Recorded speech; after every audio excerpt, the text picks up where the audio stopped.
Rothschild नाम का Hebrew भाषा में अनुवाद बहुत ही गहरा अर्थ रखता है। संभवतः जर्मन यहूदी नाम रोथस्चाइल्ड को इसके छिपे अर्थ को बताने के लिए हिब्रू शब्द दर शब्द अनुवाद करने के बजाय इसकी ध्वनि की नकल करने के लिए सीधी हिब्रू में अक्षर दर अक्षर लिपिंतरित किया गया है, क्योंकि जर्मन शब्द रोथस्चाइल्ड का सही हिब्रू अनुवाद मैगन अदोम है, जिसका अर्थ है अदोमियों की ढाल। इब्रानी शब्द अदोम का अर्थ लाल है तथा अदोम राष्ट्र याकूब के दुष्ट जुड़वा भाई ईसाव से उत्पन्न हुआ है। अदोम नाम एडम, अलीफ, बेलित, मेम और सर्प अक्षर वाव से मिलकर बना है, जो एक सांप का चित्र है। हिब्रू शब्द अदोम हव्वा के पवित्र वंश और उनके पुत्र कैन के माध्यम से सर्प की शैतानी वंश के मिलन को दर्शाता है, क्योंकि इसमें आदम नाम के साथ एक सर्प एक वाव जोड़ दिया गया।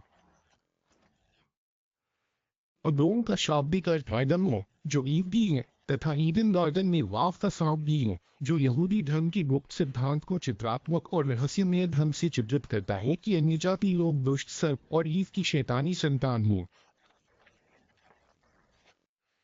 हव्वा को आदम का दुष्ट आकर्षक स्त्री पक्ष कहा गया है, जिसका अर्थ है कि अन्य जाति लोग पूरी तरह से बुराई से निकले हैं और उनमें कोई भी अच्छाई नहीं है। कई प्रमुख रोथस्चाइल्ड्स में मसीहा मनोवृत्ति थी और वे राजा डेविड की तरह यहूदियों के राजवंशीय राजाओं की तरह काम करते थे। उन्होंने एक ऐसा राजा चिन्ह अपनाया जो हनोवर और सॉक्सकोबर्ग और गोथा के जर्मन यहूदी राजघरानों के साथ साथ रॉयल स्कॉटिश और ग्रेट ब्रिटेन की संबंधित राजसी राज चिन्हों की नकल करता है, जिस पर बाद में उन्हीं जर्मन यहूदी राजघरानों का शासन रहा। ग्रेट ब्रिटेन की जर्मन यहूदी सम्राटों ने अपनी जर्मन यहूदी जड़ों को छिपाने के लिए 1917 में अपने घर का नाम बदलकर विंडसर रख लिया था। इससे कुछ समय पहले लॉर्ड बाल्फोर ने राजा की राजसी सरकार के नाम पर लॉर्ड वाल्टर रोथस्चाइल्ड को घोषणा पत्र जारी किया था। दीनदार ईश्वर, दाऊद के पुत्र मसीहा तथा सिफिरा चेप का प्रतीक है, जो दया और प्रेम है, जो वो इंद्रधनुष के रूप में यहूदी लोगों के लिए लाता है। सिंह, यूनिकॉर्न का कट्टर शत्रु शैतान जोसेफ का पुत्र मसीहा है, तथा सामेल और लाल ड्रेल मंदन तथा सफीरा दीन और गेबुरा, जो शैतान की न्याय, दंड और शक्ति का प्रतीक है।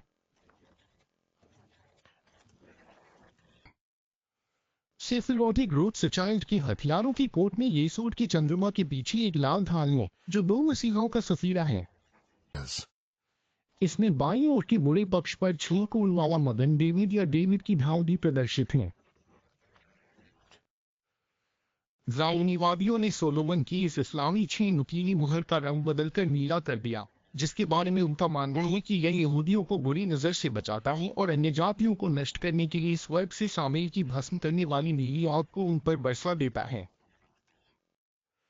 सोलोमन की पेंटाग्राम सील माउंशेल रोथस्चाइल्ड के प्रसिद्ध 5 बेटों में भी निहित है, साथ ही 5वें सफीरा, जिसे मंगल कहा जाता है, और शैतानी समेत बींगी। हिब्रू में माया का अर्थ है वो जो रोथस्चाइल्ड के प्रतीक चिन्ह पर चांदी की समान चमकता है। चंद्रमा येसूद है, अर्थात मसीहता।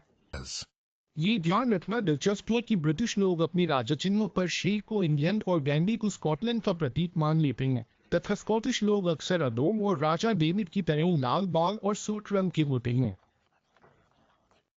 लाल रंग मिस्र की देवता सेत का प्रतिनिधित्व करता है, जो मिस्र की रेगिस्तानों की लाल प्रदेशों की देवता है। यहूदी धर्म से टाइफोन पूजा है। डेविड ने डी रोथस्चाइल्ड नाम का मसीहा अर्थ डेविड के पुत्र राजा मसीहा से जुड़ा हुआ है। राजा दाऊद का रंग सुर्ख लाल था और दाऊद का नाम हिब्रू में दलित व बिलित लिखा जाता है। इसमें हिब्रू शब्द अदोम के 2 अक्षर और बीच में अत्यंत महत्वपूर्ण सर्प अक्षर व अंकित हैं। वहाँ लेवी व्यवस्था अध्याय 11 श्लोक 42 में तोरा के धर्म में मध्य अक्षर भी हो। दाऊद की रगों में कैन का खून था, जो उसके मातृ पूर्वजों के माध्यम से उसे शासक बेनी एलोहिम या देवताओं के पुत्रों में से एक बनाता था। ये ध्यान देने योग्य बात है कि डेविड में डी रोथस्चाइल्ड ने सप्पेर और मालकुट पृथ्वी आने वाली विश्व के राज्य के प्रति अपना प्रेम प्रदर्शित किया है, तथा आर्कटिक और अंटार्कटिक दोनों ध्रुवों की यात्रा की है, जिनके बारे में कुछ पौराणिक कथाओं में माना जाता है कि उनमें आने वाले भूमिगत विश्व के द्वार हैं, जो नरक की काली सूर्य की अग्नि से प्रकाशित होते हैं। तबला के छिपे अर्थों के बारे में अधिक जानने के लिए cgbooks.com पर जाएं। नीचे विवरण में लिंक दिए जाऊंगा।